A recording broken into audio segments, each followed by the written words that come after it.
I mean, prior to trading for Vanderbilt back in 2022-23, the Lakers ranked 20th in defensive rating. But then after acquiring Jarred Vanderbilt, that immediately shot up to top 3, ranking 3rd in defensive rating for the rest of the 2022-23 NBA season.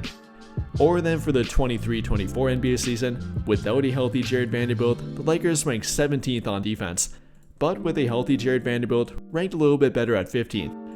Or then for last season, without a healthy Jarred Vanderbilt, the Lakers ranked 19th in defensive rating, but with him ranked 13th in defensive rating. So no matter what way you look at it, they're definitely better and obviously better equipped on defense with Jarred Vanderbilt, and not only with Vanderbilt, but now Marcus Smart too. So the question now becomes, how good on defense can the Lakers be with these two? Can they stay healthy? Can they play together on the court?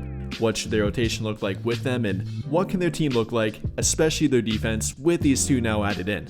We're going to talk about exactly that during today's video. If you're talking about a versatile defender, then look no further than Jarred Vanderbilt, a guy that truly can defend 1 through 4 on the court. You know, that term often gets thrown around, but that's something that Vanderbilt actually can do. Defend point guards, shooting guards, small forwards, and power forwards, even sometimes in a small ball lineup, defend small ball centers too. But again, the point here being that he is a very versatile defender. No matter what way you want to look at it, and no matter where you want to look, he is a very versatile defender and you really can't deny that. Per craftednba.com and their versatility rating on defense, Vanderbilt had a 99.8 versatility rating on defense last season. That's 2nd in the entire NBA, only behind former Laker Dorian Finney-Smith, really showing his ability to match up with a ton of different positions and a ton of different players on the court. And not only with Vanderbilt, but also Marcus Smart here too. Now he's not in the top 3 like Jarred Vanderbilt, but if we look directly at point guards, Marcus Smart ranked 4th in the NBA last season in versatility rating on defense, having a 72% rating, only falling behind Alex Caruso, who is kind of a shooting guard in my opinion, Shai Gilgeous-Alexander, and Chris Dunn among point guards, ranking Marcus Smart the 4th most versatile defensive point guard in the NBA last season. So adding him with Jarred Vanderbilt, that dramatically boosts the Lakers' versatility, not only offensively but more so defensively this time, something they don't have much of apart from those two, but definitely have a lot to offer with those two.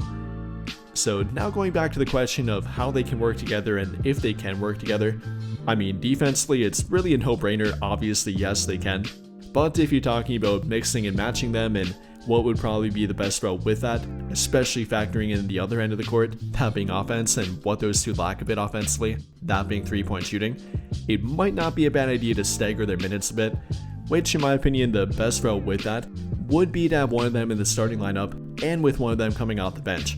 And that would be the route that I would personally take, at least eventually.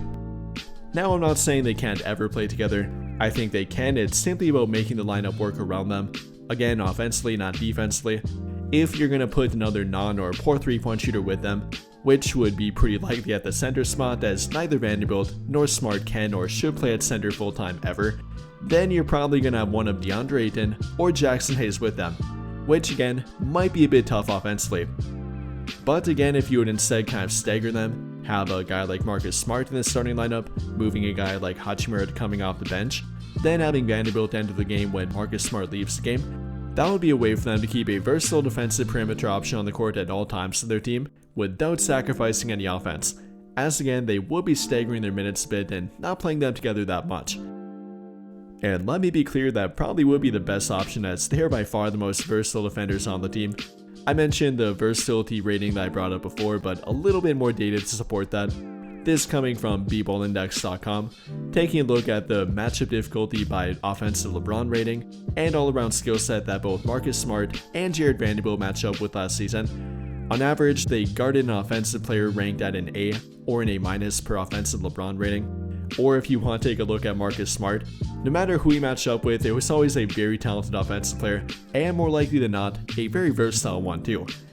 I mean, last season, his grades on defense were an A- for offensive LeBron talent, an A- for 3-point shooting talent, an A- for guarding mid-range talent, an A for guarding one-on-one talent, an A- for rim shot creation talent, an A for rim shot making, and an A- for playmaking talent. Those are the grades of the players that he matched up with and had to defend on a night-to-night basis. So no matter who he matched up with, he was a very talented offensive player, either in regard to on-ball creation, playmaking ability, rim shot creation, so on and so forth, he matched up with some very difficult matchups.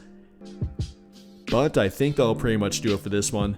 And if you enjoyed the video, then I would greatly appreciate it if you dropped a like, subscribe to the channel if you have not already, and hit that notification bell to never miss out when I upload a video.